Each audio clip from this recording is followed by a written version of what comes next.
Ano to ha? Tignan mo nga tong ginawa mo sa damit ko. Bobo ka ba? Ba't sinira mo yung damit ko? Ikaw babae ka, tatanga-tanga ka talaga eh, no? Sir, sorry po. Ikaw nananadya ka ba talaga? Tingin mo kaya mo yung bayaran? Hoy muchacha, kulang pa yung sahod mo para bayaran yung damit ko. Alam mo dahil dyan hindi ko na ibibigay ang sahod mo.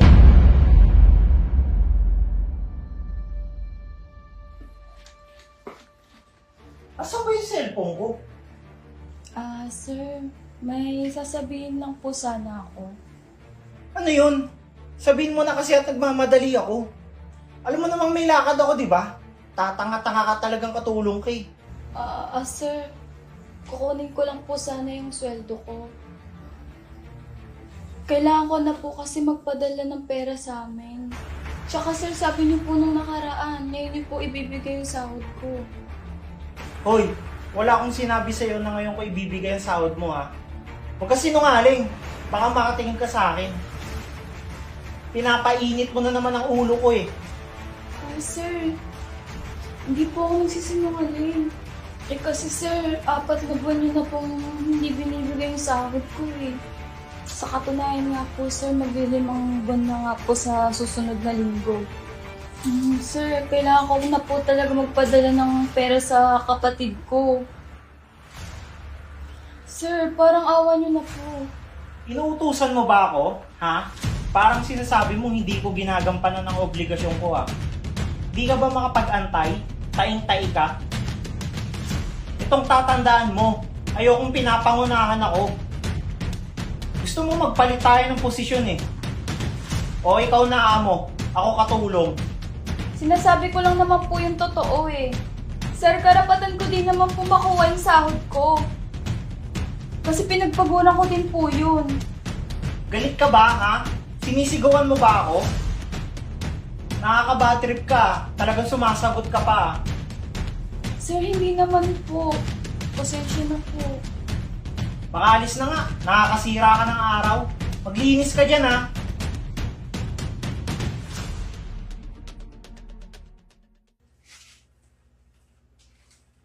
Hoy, halika nga dito. Bakit po, sir? Ano to ha? Tignan mo nga tong ginawa mo sa damit ko. Bobo ka ba? Ba't sinira mo yung damit ko? Ikaw babae ka, tatanga-tanga ka talaga eh, no? Sir, sorry po. Ikaw nananadya ka ba talaga? Tingin mo kaya mo yung bayaran? Hoy muchacha, kulang pa yung sahod mo para bayaran yung damit ko. Alam mo dahil dyan hindi ko na ibibigay ang sahod mo. Sir, hindi ko po alam yung sinasabi niyo. Sir, hindi ko naman po sinira to eh. Maawa naman po kayo, sir. Sir, kailangan ko po yung sahod ko. Maawa? Ikaw babae ka, pikon na ako sa'yo eh. Puro ka katangahan. Wala ka nang ginawa dito sa bahay, kundi puro kabobohan. O ngayon, paano mo babayaran yan, ha? Sir, hindi po ako gumawa nito. Kung gusto niyo po, tatayin ko na lang po. Basta sir, bigay niyo lang po yung sahod ko. Alam ko sir, hindi niyo ako papakinggan, pero sana ibigay niyo ng buo yung sweldo ko. Alam mo naman palang hindi ka papakinggan eh. O sige, 3 buwan ng sahod mo ikakaltas ko dyan sa nasira mong damit. Para magtanda ka. Maliwanag ba? Maliwanag ba? Opo sir. Bobita?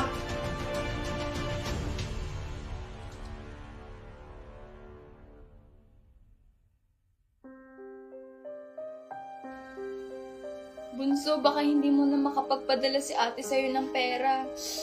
O siya, maglilinis na muna ako dito. Miss na miss ko na kayo.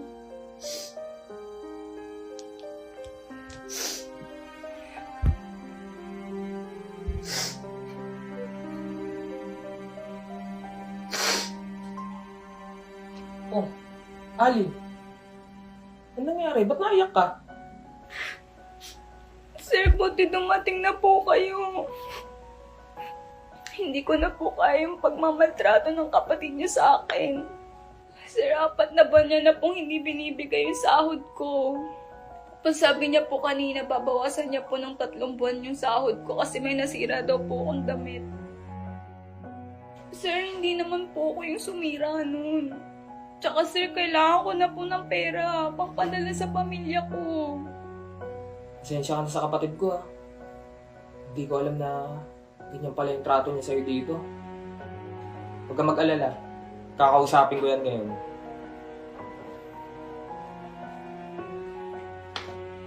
O kuya, andiyan ka na pala. Di ka nagsabi, bibisita ka pala. Dane, totoo bang minamaltrato mo to si Ali? Tsaka, sinabi niya rin sa akin na hindi mo binibigay yung sahod niya. Balak mo pa daw paltasan dahil sa nasira mong damit. Dane, ano ba tumatakbo sa utak mo? Ginagawa mo yan sa kanya. Kuya, kung ano man sinasabing punyeta na yan, huwag kang maniniwala. Puro lang yan kasi nungalingan eh. Kasi gumagawa lang yan ng awa para kaawaan mo siya. O, tignan mo. Kung tawagin mo siyang punyeta, akala mo wala siyang naging silbi dito. Sorry, Dane ha. Pero mas paniniwalaan ko siya kaysa sa'yo. Ba't mo naman siya paniniwalaan? Kuya, baka nakakalimot ka akong kapatid mo dito. Yun na nga eh. Kapatid kita. Kaya kilala kita. Alam mo, Dane, hindi na tama yung pinaggagawa mo. Parang wala kang nanay ah. Parang mas gusto mo pang paniwalain ako na siya yung masama at ikaw yung mabuti. Talagang naniniwala ka dyan? Oo, naniniwala ako sa kanya. Kaya ngayon, Ali, aalis ka na dito. Sa akin ka na mamamasukan. Ako na rin yung magbibigay ng sweldo mo. Kung ilang buwan man yan na hindi binayaran ng kapatid mo. Kuya, hindi ko magdidesisyon dito. O sige, ano gusto mo? Ako magpapakulong sa'yo? O siya? Wala kang pagpipilian dito, Dave. Sir, sorry po. Pero ayoko na pong mamasukan sa inyo.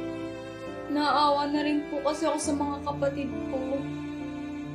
Ilang buwan na po kasi silang nagtitiis na hindi ko mapadalhan ng pera. Sir, pasensya na po pero hindi ko na po kayang magtrabaho sa inyo. Kita mo na? Kung ikaw, mabuti kang amo, hindi ka iiwan ng trabahador mo. Sa susunod, kung magkakaroon ka man ng kasambahay dito, sana, tratuhin mo ng maayos at pasahurin mo ng tama. Yung walang labis at walang kulang. Gusto ko pa sanang magtagal dito eh. Kaso ganito lang pala yung naaabutan ko. Aalis na ako. Tara na, Ali.